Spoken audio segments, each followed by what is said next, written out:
Boa noite, estimados irmãos. Sejam todos bem-vindos aos nossos estudos de hoje. Expiação e arrependimento. Primeiro, nós vamos definir o que é a lei natural. Então, isso está no Livro dos Espíritos, na pergunta 614. O que se deve entender por lei natural? A lei natural é a lei de Deus. É a única verdadeira para a felicidade do homem. Indica-lhe o que deve fazer ou deixar de fazer. E ele só é infeliz quando dela se afasta. Quando se afasta da lei natural, o homem se torna infeliz. A pergunta 615 é eterna a lei de Deus, ou seja, a lei natural, tem como característica ser eterna e imutável, como o próprio Deus. A pergunta 619, a todos os homens facultou Deus os meios de conhecerem a sua lei? Todos os homens podem conhecê-la, mas nem todos a compreendem. Os homens de bem e os que se decidem a investigá-la são os que melhor a compreendem. Todos, entretanto, a compreenderão um dia, porquanto forçoso é que o progresso se efetue. Importante nós destacarmos essa partezinha da pergunta 619 no Livro dos Espíritos. Os homens de bem e os que se decidem a investigar são os que melhor a compreendem. Então, o que nós estamos fazendo aqui hoje? Nós estamos investigando, nós estamos procurando compreender a lei de Deus através do estudo da doutrina espírita. Então, essas leis naturais foram criadas por Deus, nosso Criador. Isso está bem claro na pergunta número 1 do Livro dos Espíritos. Kardec formula aos Espíritos: que é Deus? Ele não perguntou quem era Deus. Ele perguntou o que era Deus. Deus é a inteligência suprema, a causa primária de todas as coisas. Então, se nós temos uma imagem de Deus como uma pessoa, um ser, se nós materializarmos Deus, a gente vai acabar não acreditando, porque a gente não vê, porque a gente não sente, a gente não vai ter certeza. Mas Deus é uma energia muito poderosa. Foi o que deu força e que criou todas as coisas. Então Deus é o princípio de tudo, inteligência suprema, causa primária de todas as coisas. Tudo que veio partiu de Deus, nosso Criador. Então a definição de Deus, e aí nós temos que respeitar também as pessoas que se dizem ateus, que não acreditam na existência de Deus. É por óbvio que elas estão equivocadas, porque elas imaginam Deus como um ser que está sentado num trono e que vai julgar as pessoas. As que forem boas vão para o céu, as que forem más vão para o inferno. E as que forem mais ou menos vão para o purgatório. Essas são criações do homem, não são criações de Deus. O inferno, o paraíso. E quando aquele terrorista explodiu as Torres Gêmeas, ele estava fazendo em nome de Deus. Ele amava Deus, ele acreditava em Deus. E que todos aqueles que não acreditavam em Deus da forma que ele achava que existia e que tinha que morrer. Então, assim, cada religião tem uma crença, um entendimento do que é Deus. O Espiritismo vem esclarecer um pouco mais esse leque e vem mostrar para nós que Deus é a inteligência suprema, é a causa primária de todas as coisas. E essa causa primária, quando fez o mundo, quando nos fez, ela organizou isso com leis naturais. Então, se existem leis, essas leis naturais podem se dividir em físicas, que são aquelas: se nós botarmos uma água fervendo a 100 graus, ela vai ferver, ela vai esquentar. E, por exemplo, 2 corpos não podem ocupar o mesmo lugar no espaço. São leis naturais e são leis científicas, são leis físicas. E outras são as leis morais. Essas leis morais são normas de conduta que nós devemos observar para que nós possamos ser felizes. Então, assim, tem essas leis aqui, nós temos basicamente temos a lei de adoração, a lei de trabalho, a lei de reprodução, de conservação, de destruição, de sociedade, lei de progresso, lei de igualdade e lei de liberdade, e lei de justiça, amor e caridade. Esses são os princípios básicos. Então, essa introdução para nós entendermos o que são essas normas. E que quando violamos essas normas, aí acontece a culpa, o arrependimento, a expiação, que é o assunto que nós vamos tratar logo a seguir. Então, assim, onde é que está escrita essa lei? Essa lei está escrita na consciência. Então, assim, por que Deus quer relembrar isso? Porque o homem despreza e esquece. Então, assim, a religião, os ensinamentos da doutrina espírita, os ensinamentos de Jesus vêm relembrar essas leis que estão gravadas lá na nossa consciência. E Deus determinou que alguns espíritos mais evoluídos viessem aqui ao plano terrestre para lembrar essa lei, para nos esclarecer sobre essas leis. Então, as pessoas tinham muitos deuses, vários deuses, faziam uma estátua e adoravam essas estátuas como se fossem deuses. O deus do vinho, o deus da chuva. E aí, Deus que tudo vê e que tudo sabe, porque nenhuma coisa acontece na nossa vida, nenhuma coisa, nem um fio de cabelo cai sem que Deus saiba e que Ele permita que isso aconteça. Então, Deus escolheu um povo, o povo judeu, que era escravo no Egito, e lá, uma pessoa que foi instruída num castelo com muito conhecimento das leis, né, dos costumes gregos, dos grandes sábios, Moisés. O que Moisés fez? Ele precisava primeiro libertar aquele povo que era escravo, cativo. E ele levou eles então para a Judéia, onde foi criado, onde existe hoje o povo de Israel. Então Moisés conduziu, e isso está no Antigo Testamento, na Bíblia. Esse Antigo Testamento ele é composto por 5 livros. 5 livros que compõem, na verdade não são livros, porque aquele tempo era rolos, né? Se chama o Torá, se dá o nome Torá. Então tem a Gênesis, o Êxodos, Levítico, Números e Deuteronômio. É difícil ler esse nomezinho. Gênesis, Êxodo, Levítico, Números e Deuteronômio. Então são esses 5 livros que compõem o Torá. São 613 normas, regras de bem viver. E elas foram escritas. E o povo judeu, essa religião judaica, observava rigorosamente esses princípios. 248 desses princípios se representam os 248 ossos do nosso corpo. E os 365 dias são referentes aos dias do ano. Então esses 248 é o que a gente deveria fazer, que os adeptos do judaísmo deviam fazer. 248 práticas e 365 do que não deveria fazer. Então, somando isso, daria 213.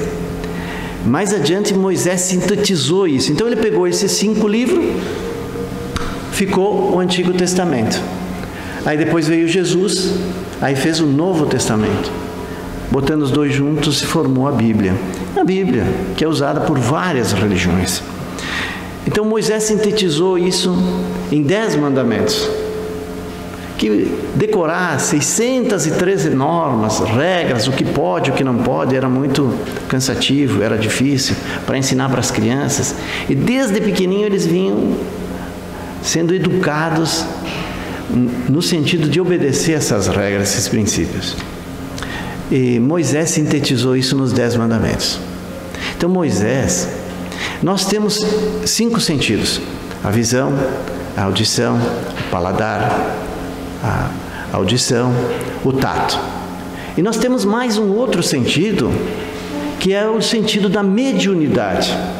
É o despertar esse lado nosso de conseguir se comunicar com o plano espiritual, que é aquilo que nós não vemos, mas que está perto de nós. Então esse seria o sexto sentido. Existe inclusive um filme que os irmãos quiserem observar melhor, O Sexto Sentido. Então o que é esse sexto sentido? É uma mediunidade, é uma faculdade que o nosso corpo tem através de uma glândula que fica lá no cérebro, de se comunicar com o plano espiritual. Todos nós temos essa capacidade, assim, uns enxergam mais, outros enxergam menos. Tem uns que precisam usar óculos, tem outros que vão usar a vida inteira e não vão precisar usar óculos. Tem uns que enxergam perto e não enxergam longe, tem uns que enxergam longe e não enxergam perto. Então essa mediunidade, essa faculdade que todos nós temos, em alguns ela está mais desenvolvida, em outros ainda não. Mas todos nós temos possibilidade de nos comunicar com o plano espiritual. Porque todas as vezes que a gente dorme, o nosso espírito ele sai do nosso corpo, né? Ele fica ligado por um cordão fluídico e nós vamos lá para o plano espiritual e conversamos muitas vezes com as pessoas que nos foram nossos entes queridos. A gente acaba muitas vezes esquecendo ou achando que é só um sonho.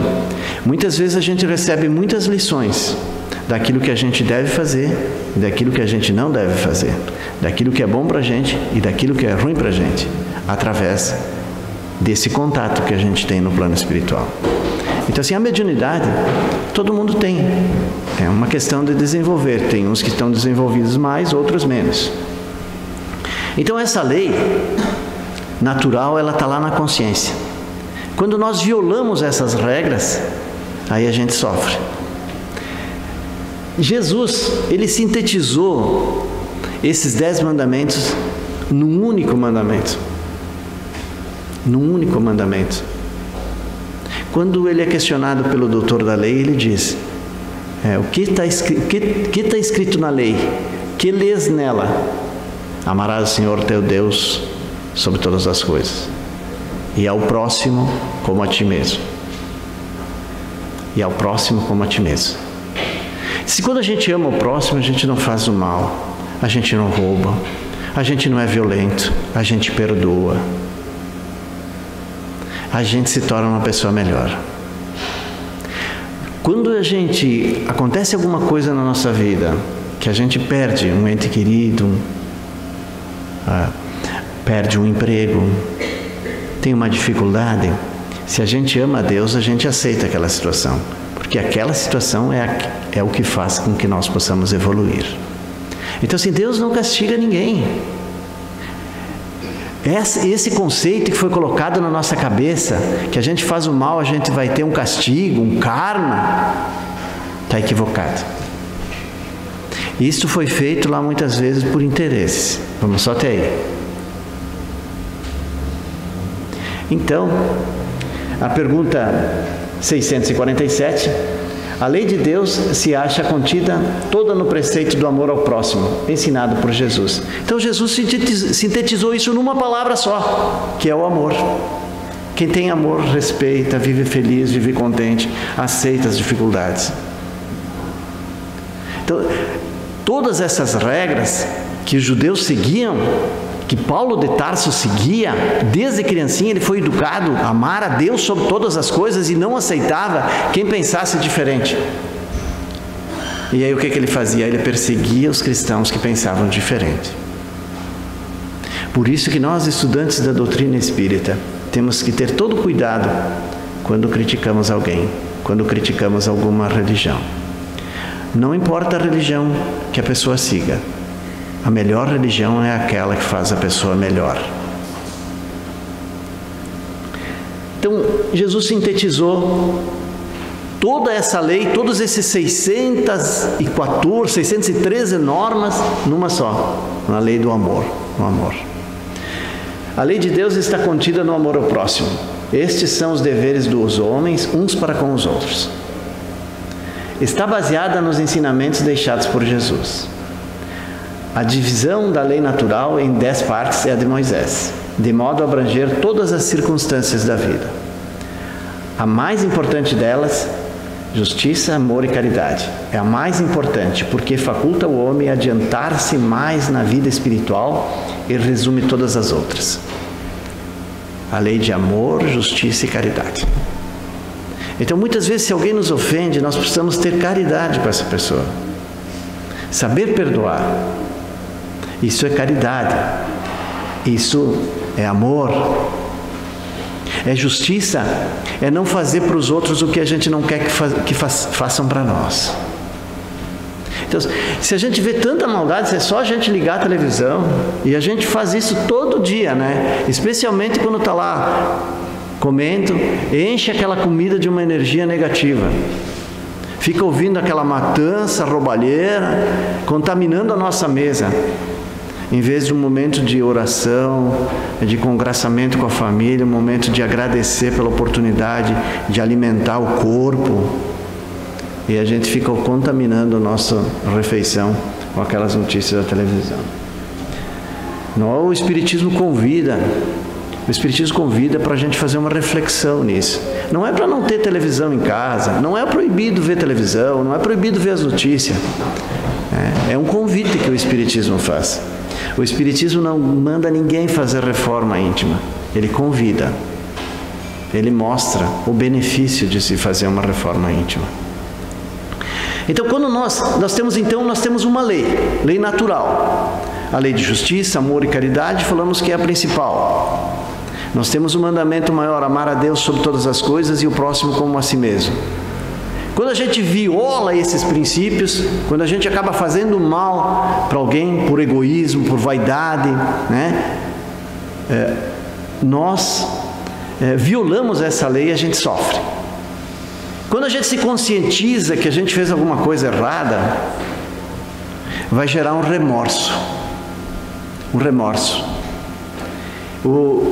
E o remorso, então, como diz Joana de Ângeles, aí o remorso gerou o fenômeno da identificação do erro, mas não se fez acompanhar da coragem para conveniente reparação, transferindo para os arquivos do espírito o conflito em forma de culpa. Então, assim, o que a gente fala? Eu errei, a gente começa o remorso. Eu não devia ter feito isso. Eu devia ter me calado, né? Quando eu falei aquele troço, não devia ter falado assim. Então, esse remorso vem e mostra que a gente errou. Mas a gente, por orgulho, né? A gente, não, mas eu não vou lá me reparar isso, não vou lá conversar com a pessoa, pedir desculpa. E aí, então, aí vem a culpa, aquele sentimento de culpa. A culpa é o resultado da raiva que alguém sente contra si mesmo, voltada para dentro, em forma de sensação de algo que foi feito erradamente. Às vezes a gente se culpa, a gente se arrepende daquilo que a gente fez. A gente sente raiva da gente mesmo ter agido assim. E esse conflito ele vai se interiorizando, se volta para dentro. E aí o que acontece? Acontece isso aqui, ó. A culpa, né? Então o que ela gera? Ó? Ela gera depressão, problemas sexuais, ansiedade, o alcoolismo, as drogas, complicador do abuso sexual, esquizofrenia, suicídio. Então assim, a depressão é uma culpa, é um arrependimento de a gente ter feito uma coisa de uma forma que não deveria ter feito. Então assim, esses aí, a culpa gera todas essas doenças. Tudo que é desequilíbrio é doença, física ou mental. Então assim, a culpa, né, o nosso sentimento de culpa, aquela raiva de nós mesmo de ter agido de uma forma, gera todas essas doenças. E atenção, meus irmãos, a gente pensa que vai ali, depois toma um passe e cura de todas essas doenças aí. Não, Senhor, não é assim que funciona. A culpa é mais ou menos assim. Todos nós temos um canteiro, né? Terra e uma enxada para capinar, afofar a terra e colocar semente boa de flores, de legumes, né? De hortaliças. Mas o que a gente faz? A gente pega, arruma a terra e começa a pregar. Bota lá prego, parafuso, arame, espinho. E aí quando a gente olha para trás assim, né, que a nossa vida passa rápido, a gente olha para trás, mas o que eu fiz? Olha só o que eu plantei. Aí então a gente sente culpa e vai lá e fica se rolando em cima do prego, do parafuso, do arame, fica se lamentando. Qual é o procedimento certo a ser adotado nesse caso? O que nós devemos fazer quando a gente constatar que a gente plantou prego, quando a gente roubou, quando a gente mentiu, quando a gente enganou, quando a gente se aproveitou, quando a gente foi egoísta, quando a gente pensou só em nós, quando a gente pôde passar a perna no companheiro, quando a gente traiu, quando a gente mentiu, são aqueles pregos que a gente botou. O que a gente tem que fazer? Ir lá, tirar aqueles pregos, arrancar aqueles parafusos, aqueles arames e plantar uma semente positiva. Flores, legumes, hortaliças. Então, mais ou menos é isso. Então, quando nós constatamos que erramos, passamos por 3 fases. A primeira fase é do arrependimento. Arrependimento, conscientização do erro. A segunda fase é a expiação, é o sofrimento.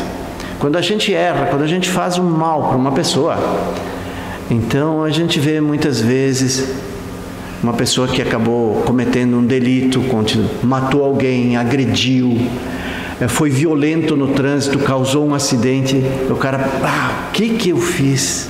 O que é isso? É o arrependimento. Mas basta só o arrependimento? Não basta. Tem uma segunda fase, que é a expiação, é o sofrimento. Fica registrado tudo que a gente faz e a gente vai sofrer da mesma forma com que fez alguém sofrer.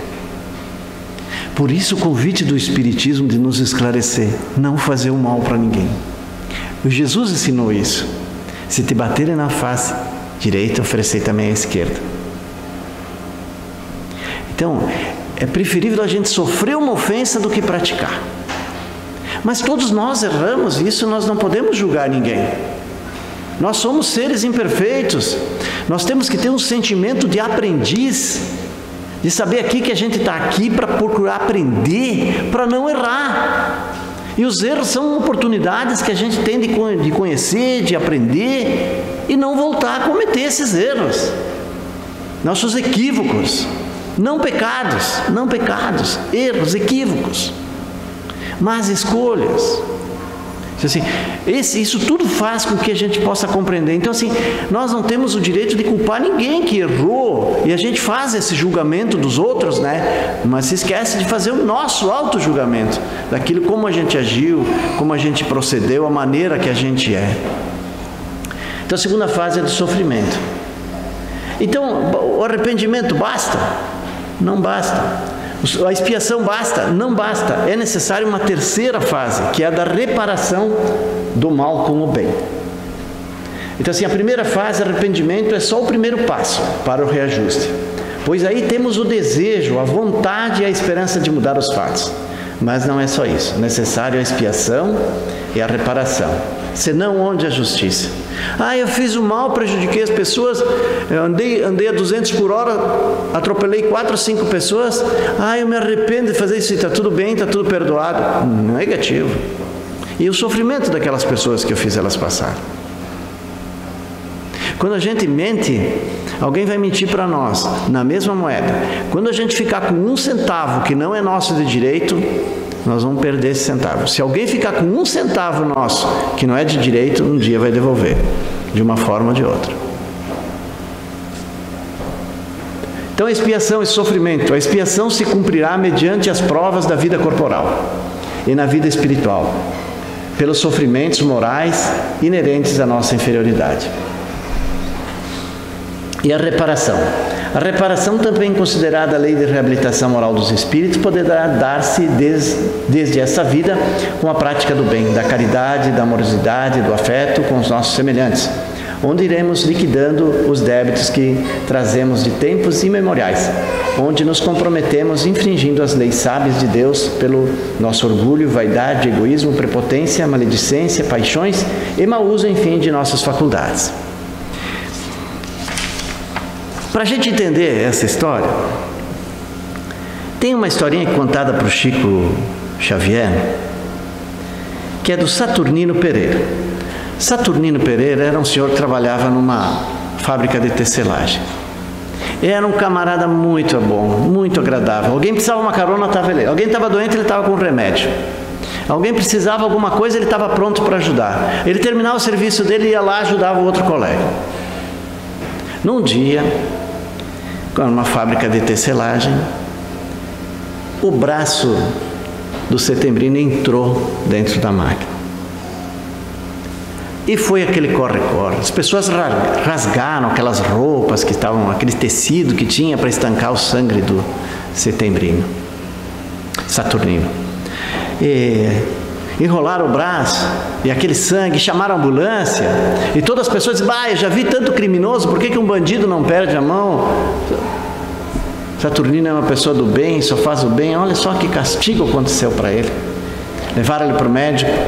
Depois de umas 4, 5 horas de atendimento, o médico veio para fora e disse: olha, o braço vai ficar bom, mas o dedo eu tive que cortar, porque ficou muito danificado. E o Saturnino era espírita, ele frequentava uma casa espírita. E o médico disse para ele assim: 30 dias para te recuperar. Na semana seguinte ele já estava trabalhando. Numa sessão espírita, apareceu um benfeitor, e disse o seguinte: Saturnino, meu filho, não te creia desamparado, nem te entregues à tristeza inútil. O pai não deseja o sofrimento dos filhos. Todas as dores decretadas pela justiça divina são aliviadas pela divina misericórdia, toda vez que nos apresentamos em condições para o desagravo. Você hoje demonstra indiscutível abatimento, entretanto não tem motivo. Quando você se preparava ao mergulho do berço terrestre, programou a excursão presente, excursão de trabalho e de reajuste. Acontece, porém, que formulou uma sentença contra você mesmo. Formulou uma sentença contra você mesmo. Fez uma pausa e prosseguiu. Há 80 anos, era você poderoso sitiante no litoral brasileiro, e certo dia, porque nobre empregado enfermo não lhe pudesse obedecer às determinações, você com as próprias mãos obrigou a triturar o braço direito no engenho. Engenho rústico. Por muito tempo, no plano espiritual, você andou perturbado, contemplando mentalmente o caldo da cana enrubescido pelo sangue da vítima, cujos gritos lhe ecoavam no coração. Por muito tempo, e continuou. E você implorou existência humilde, em que viesse a perder do trabalho o braço mais útil. Mas você, Saturnino, desde a primeira mocidade, ao conhecer a doutrina espírita, tem os pés no caminho do bem aos outros. Você tem trabalhado esmerando-se no dever. Não estamos aqui para elogiar, porque você continua lutando. E o plantio disso, daquilo, só pode ser avaliado em definitivo por ocasião da colheita. Sei, porém, que hoje, por débito legítimo, alijaria você todo o braço, mas perdeu só um dedo. Regozije-se, meu amigo, você está pagando em amor, em empenho, a justiça. Então, meus irmãos, é uma maneira que muitas vezes os débitos que a gente contraiu em outras vidas, nós temos a possibilidade, através da misericórdia divina, de pagar os nossos débitos fazendo bem. Então, assim, a grande mensagem que nós deixamos hoje no nosso estudo é que essa lei de progresso e de amor, que é mais cedo ou mais tarde alcançaremos a perfeição, através de nossos méritos, e não por graça divina, galgando cada degrau do conhecimento e do livre-arbítrio, nós até encontrarmos o bom caminho. Então, assim, quando a gente faz o bem, a gente paga o mal que a gente fez. E a maldade, muitas vezes, a forma que a gente cometeu, a gente pode, numa existência, em vez de perder um braço, perder só um dedo, que aí entra a misericórdia divina. Mas é necessário a nossa conscientização de fazer o bem sempre. É essa a mensagem. Então, não adianta só se sentir culpado, não adianta se arrepender, é necessário a expiação e é necessária a reparação. E Jesus deixou bem claro isso, que se a gente tiver alguma coisa contra o irmão aqui, quando a gente está no plano terrestre, é um momento que a gente tem para se reconciliar. Porque depois, sabe lá quando a gente vai se encontrar ainda? Em que ocasião? Então, assim, a gente tem oportunidade agora, com esse esclarecimento da doutrina espírita, de procurar, é um convite que a doutrina espírita nos faz, de ser melhor a cada dia, de rever as nossas atitudes, procurar fazer o bem sempre, evitar de qualquer maneira de fazer o mal, não julgar ninguém. Assim, porque tudo que a gente faz não é um homem, um ser que vai sentar lá no banquinho que vai nos julgar. É a nossa consciência. Vai ficar registrado tudo que a gente fez. Então, se nós sofremos hoje, é por causa dos nossos equívocos, ou nesta vida, ou em vidas passadas. Mas não adianta ir lá se rolar naquele prego, parafuso. É necessário ir tirando um por vez. Então a gente tem sempre, todo dia a gente tem a oportunidade de fazer o bem. Quando a gente não pode fazer nenhuma coisa, para uma pessoa que está distante, o que a gente pode fazer? Uma oração, uma prece de coração. Os judeus achavam que a nossa inteligência estava no coração. Nosso sentimento está no coração. Então, assim, bons pensamentos, pensamentos otimistas, não pensamentos negativistas. Essa é a proposta da doutrina espírita. Eu agradeço a todos os irmãos, paz e luz a todos.